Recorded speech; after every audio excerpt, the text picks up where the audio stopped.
بسم اللہ الرحمن الرحیم اللہم صلی وسلم علی محمد النبی الامی۔ دوستو، آج ہم زندگی کے بہترین 8 اسباق پر بات کرنے والے ہیں۔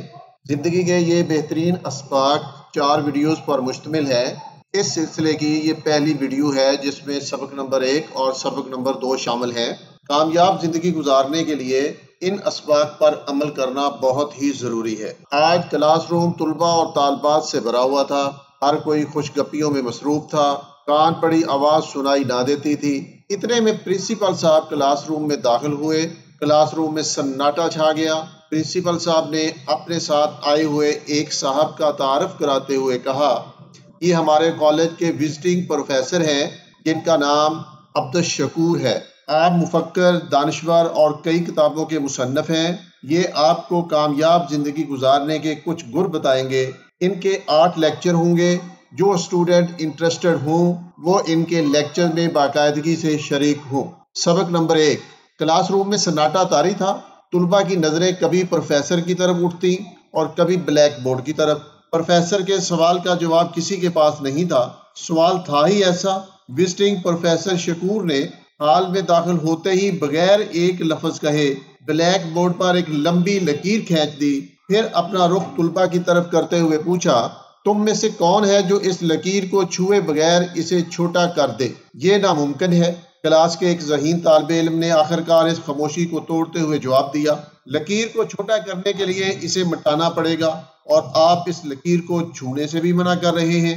باقی طلباء نے بھی گردن ہلا کر اس کی تائید کر دی۔ پروفیسر صاحب نے گہری نظروں سے طلباء کو دیکھا اور کچھ کہے بغیر مسکراتے ہوئے بلیک بورڈ پر اس لکیر کے نیچے ہی اس سے بڑی ایک اور لکیر کھینچ دی۔ اب اوپر والی لکیر کے سامنے یہ لکیر چھوٹی نظر آ رہی تھی۔ پروفیسر صاحب نے چاک ٹیبل پر رکھتے ہوئے کہا، آپ نے آج اپنی زندگی کا ایک بڑا سبق سیکھا ہے، وہ یہ ہے دوسروں کو نقصان پہنچائے بغیر، ان کو بدنام کیے بغیر، ان سے حسد کیے بغیر، ان سے الجھے بغیر، ان سے آگے کس طرح نکلا جا سکتا ہے۔ آگے بڑھنے کی خواہش انسان کی فطرت میں شامل ہے۔ اس خواہش کی تکمیل کا ایک طریقہ یہ ہے کہ دوسرے کو چھوٹا بنانے کی کوشش کی جائے، مگر ایسی صورت میں انسان خود بڑا نہیں ہوتا۔ دوسرا طریقہ یہ ہے کہ دوسروں سے الجھے بغیر خود کو طاقتور اور بڑا بنانے پر توجہ دی جائے۔ دوسروں سے الجھے بغیر آگے بڑھنا ترقی کا صحیح طریقہ ہے۔ یہ طریقہ فرد کے لیے بھی بہتر ہے اور قوموں کے لیے بھی بہتر ہے۔ اس طریقے پر اجتماعی طور پر ہمارے پڑوسی ملک چین نے سب سے زیادہ عمل کیا ہے اور بہترین نتائج حاصل کیے ہیں۔ سبق نمبر 2۔ دوسرے دن کلاس میں داخل ہوتے ہی پروفیسر شکور نے بلیک بورڈ پر ایک بڑا سا سفید کاغذ چسپاں کر دیا۔ اس کے بعد انہوں نے اس سفید کاغذ کے درمیان میں مارکر سے ایک سیاہ نقطہ ڈالا، پھر اپنا رخ کلاس کی طرف کرتے ہوئے پوچھا، آپ کو کیا نظر آ رہا ہے؟ سب نے ایک ہی زبان کے ساتھ بولا کہ ایک سیاہ نقطہ نظر آ رہا ہے۔ طالب علم تعجب کا اظہار کر رہے تھے، سر بھی کمال کرتے ہیں، کل لکیر کھینچی تھی، آج نقطہ بنا دیا ہے۔ پروفیسر نے مسکراتے ہوئے کہا، حیرت ہے، اتنا بڑا سفید کاغذ اپنی چمک اور پوری آب و تاب کے ساتھ تو تمہاری نظروں سے اوجھل ہے، مگر ایک چھوٹا سا سیاہ رنگ کا نقطہ تمہیں صاف دکھائی دے رہا ہے۔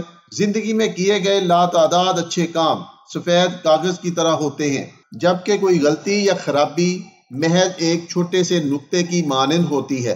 لوگوں کی اکثریت دوسروں کی غلطیوں پر توجہ زیادہ دیتی ہے لیکن اچھائیوں کو نظر انداز کر دیتی ہے۔ آپ کی ساری زندگی کی اچھائیوں پر آپ کی کوئی ایک کوتاہی یا کسی غلطی کا ایک سیاہ نقطہ ان کو زیادہ صاف دکھائی دیتا ہے۔ آپ آدھا گلاس پانی کا بھر کر اگر 100 لوگوں سے پوچھیں گے تو کم از کم 80% لوگ کہیں گے کہ آدھا گلاس خالی ہے اور 20% کہیں گے کہ آدھا گلاس پانی سے بھرا ہوا ہے۔ دونوں صورتوں میں بظاہر فرق کچھ نہیں پڑتا، لیکن در حقیقت یہ 2 قسم کے انداز فکر کی نمائندگی کرتے ہیں، ایک منفی اور دوسرا مثبت۔ جن لوگوں کا انداز فکر منفی ہوتا ہے وہ صرف منفی رخ سے چیزوں کو دیکھتے ہیں، جبکہ مثبت ذہن کے لوگ ہر چیز میں خیر کی تلاش کرتے ہیں۔ ہماری زندگی کے معاملات میں لوگوں کے رد عمل گہرے اثرات مرتب کرتے ہیں۔ لوگ کیا کہیں گے؟ ایسے روایتی جملے ہمیں ہمیشہ دوراہوں پر گامزن کر دیتے ہیں۔ یہی جملے فیصلہ لینے میں سب سے بڑی رکاوٹ بن جاتے ہیں۔ اس صورتحال میں ہم صرف نفسیاتی الجھن یعنی ٹینشن کا شکار ہو جاتے ہیں۔ اس لیے آپ مستقبل میں کوئی بھی کام کریں، کوئی بھی راہ چنیں تو یہ یاد رکھیں کہ آپ ہر شخص کو مطمئن نہیں کر سکتے۔ سننے کا شکریہ۔